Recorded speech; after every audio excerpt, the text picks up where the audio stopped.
The first sound is the heel, and it's produced with a drop stroke, not a push. It's a drop. Raise your hand off the drum and drop it, making contact with your hand like you dropped a steak on the butcher block. The secret for this stroke is to relax. In the prep stroke, let your elbow bend a bit while keeping your hand parallel to the drumhead. But don't get too caught up in some of these mechanics. Focus on dropping your hand on the drumhead. Practice alternating hands slowly like this.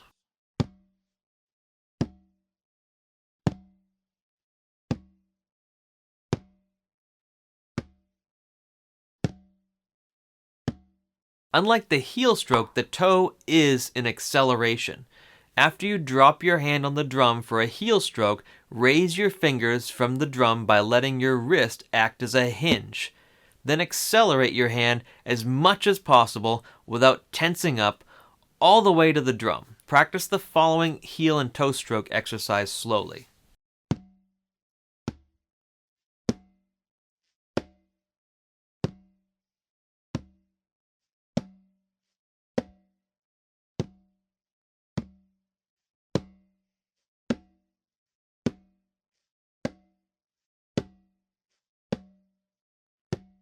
The heel-toe stroke exercise is probably the most important fundamental conga drumming technique that will separate the stronger players from the rest. It may seem boring, but I assure you that it makes all the difference, and anyone can do it who wants to put in the time and effort. The secret to producing good tones and slaps is to keep your fingers straight for an open tone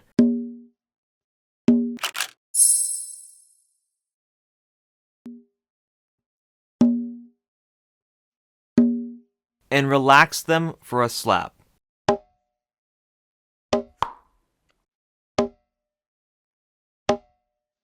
Other than that, the strokes are wrist strokes, and the rest is finding the sweet spot for your hand and the drum. So that's it. There's no super complicated technique. Your fingers are either straight for a tone or relaxed for a slap. And I'll add that it's important to listen to your sounds critically and make adjustments to your hands to improve your sound quality. Maybe it's just moving your hand a 1/16 of an inch or less on the drum to take away that smack for a clear open tone.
Now let's put these strokes together in a common pattern called Marcha or a Conga tumbao.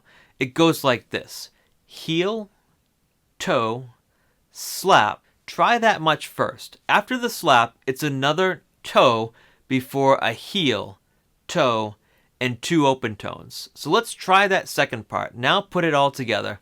Heel, toe, slap, toe, heel, toe, open, open. Notice that my left wrist is resting on the edge of the drum while it's waiting to play another heel at the top of the pattern. This, again, is another opportunity to rest in between playing. And you'll see drummers who hold their hands in the air while playing open tones, and they're not wrong. It just uses up more energy, and a lot of the masters of the tumbadora, like Changuito, teach their students to rest their hand while it waits to play.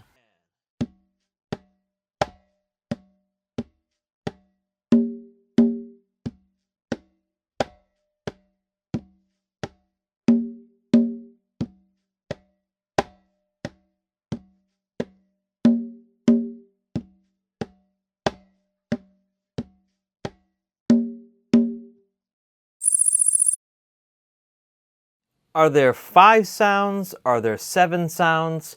There are as many sounds as you can make on conga drums, but I'm going to show you some of the basic and most common ones right now. Obviously we have the heel stroke, and the toe stroke, and the open tone, and the slap.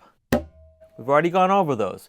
There's a few more, including the mute tone, which is the same as an open tone, only this time you're just going to leave your fingers on the drum. And sometimes I dig in.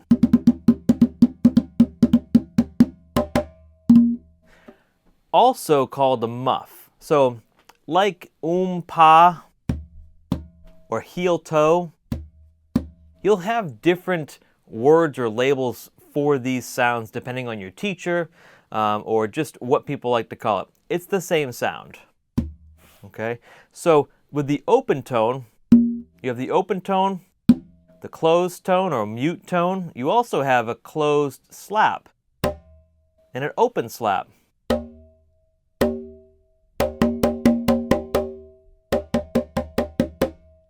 And it's the same idea. You're closing off the sound by keeping your hand on the drum, your fingers on the drum. Or, like if you're playing tumbao, you're going to leave your left hand on the drum or your right hand.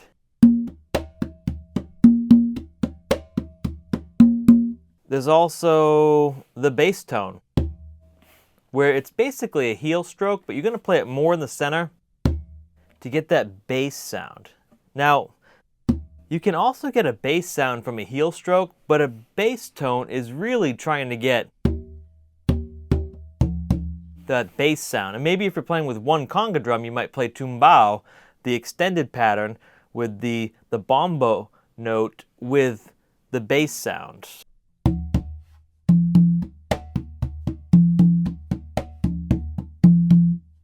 Another one is a touch, and touches are just light touches. And they're really good for filling in time in between louder sounds and really transitioning from drums. They're not always as audible as a heel or a mute, but they do come out in the way you play, the way it feels, and how there's this little thickness happening in the groove that maybe people don't even know about, but they would know if it's not there. Okay, so kind of like ghost notes for a snare drum. If you're playing a drum set, this is sort of ghost notes on the conga drum, the touches. And if you play bata drums, there's touches as well. If you're playing a funk groove that's kind of busy, you might put some touches in between.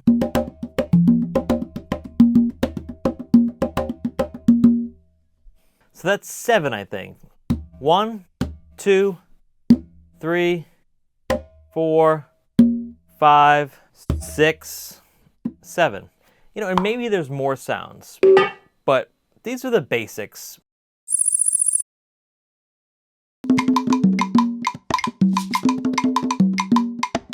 Congas, or tumbadoras, come from developments on drums from West African traditions practiced in many parts of Cuba. They became the central drums in the Cuban son groups of the 1940s, like Arsenio Rodriguez's band, laying the foundation for modern genres like salsa and Afro-Cuban Latin jazz.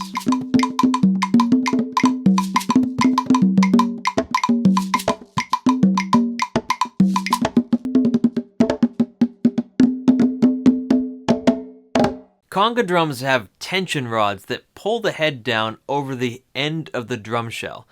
You should tighten each nut on the rods gradually and evenly to maintain a good tuning.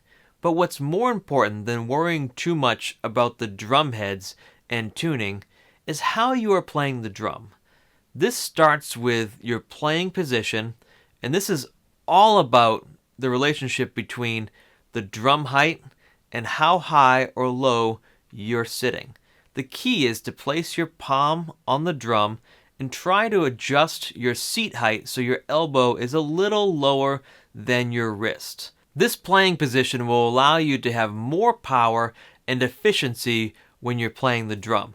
Also, make sure you're sitting with good posture and are as relaxed as possible in your shoulders, your arms, and hands. This instrument is very demanding physically, so it's important to get set up right before playing.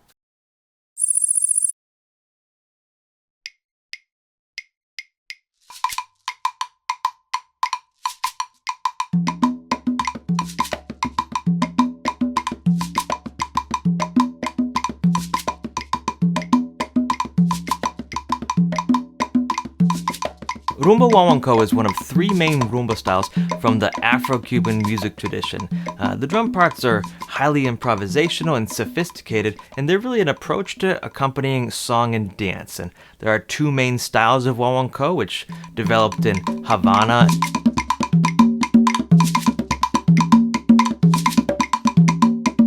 and Matanzas.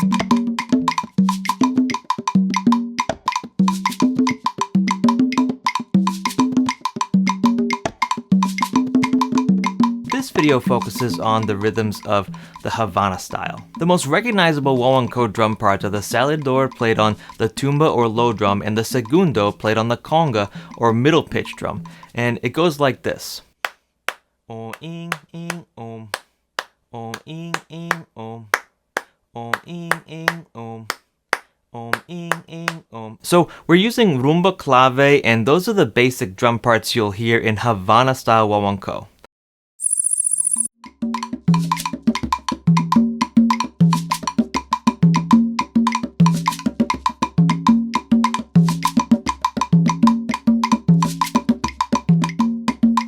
This variation is a good pattern to start with because it doesn't complicate the pattern with too many different sounds. Guaguancó becomes very complex once you add improvisation and different accent variations with tones or slaps, so it's good to start with a simple pattern. 1, 2, 3, 4.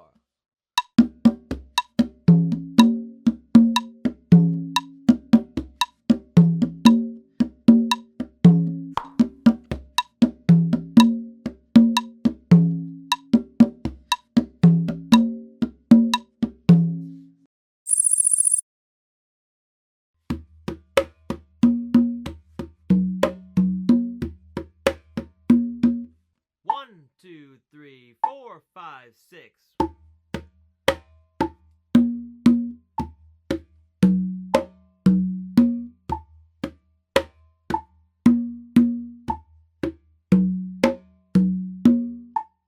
You could play just one measure of these grooves, any of these examples.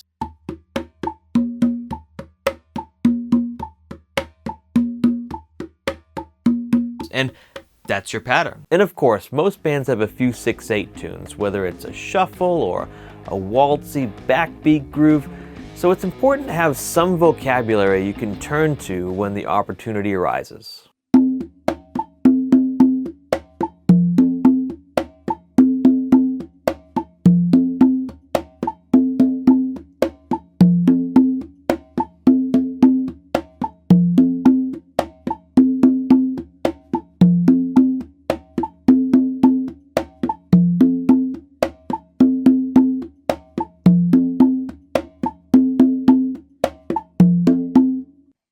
One, two, three, 4, 5, 6.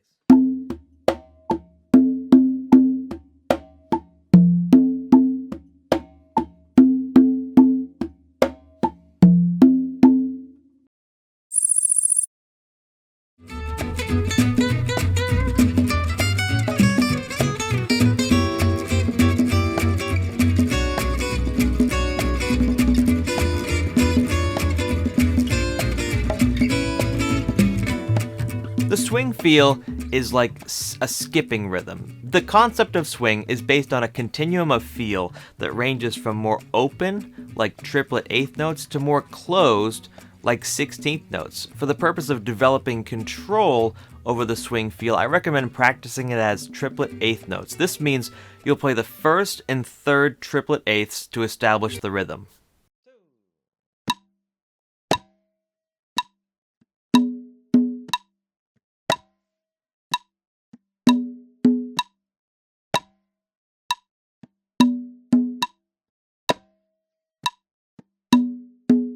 Before we get too deep into variations and playing fills, I need to mention that the heel strokes, touches, and toes can be played in whatever way feels right for you. If you practice your conga sounds and strength building exercises, these strokes should fall into place. Just try not to make it a distraction. These strokes should support the groove and the way it feels. And with swing conga patterns, they're often felt more than heard, yet important nonetheless.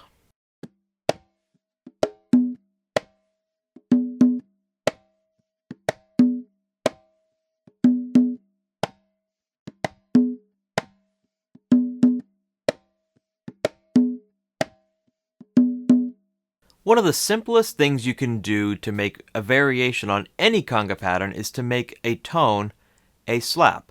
In this example, I'll substitute the first tone in the pattern with a slap. The trick is to practice it slow enough to maintain a clear slap and tone. You don't want to lose that clarity. 1, 2, 3, 4.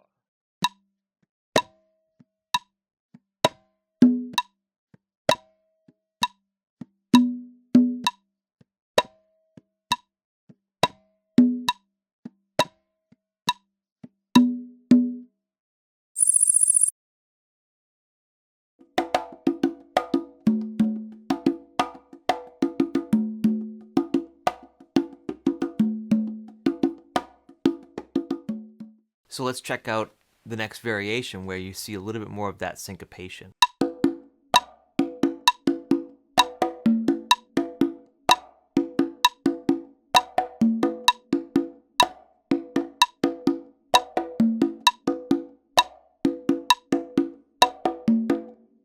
This first variation is designed to be more open, and since it's more open in terms of slaps and tones, we're going to fill it in with some touches to establish that feel and a little bit of thickness.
When I first start developing the coordination to do almost anything with hands, sticks, or feet, I need to determine where the parts line up.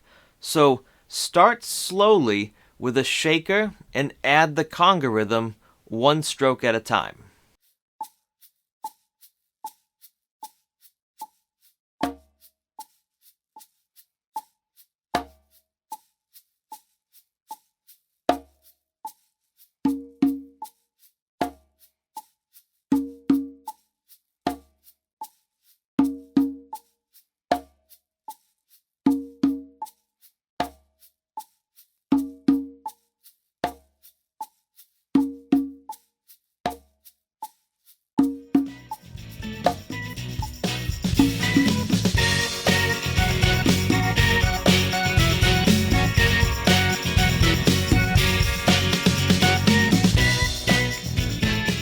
You can hold the tambourine in whatever way works best for you, but just remember to consider how you hold it will affect the sounds you're trying to make. I hold it with my palm facing up,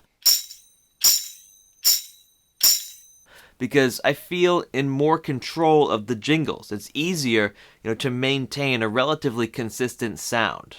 1, 2, 3, 4.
If you like this video, check out these suggested to you by YouTube, and if you want more from Rhythm Notes, click this link that takes you to a page with a sign up for my newsletter, as well as the Rhythm Notes Patreon, where you can access the full lesson PDF library and receive videos exclusive to Patreon.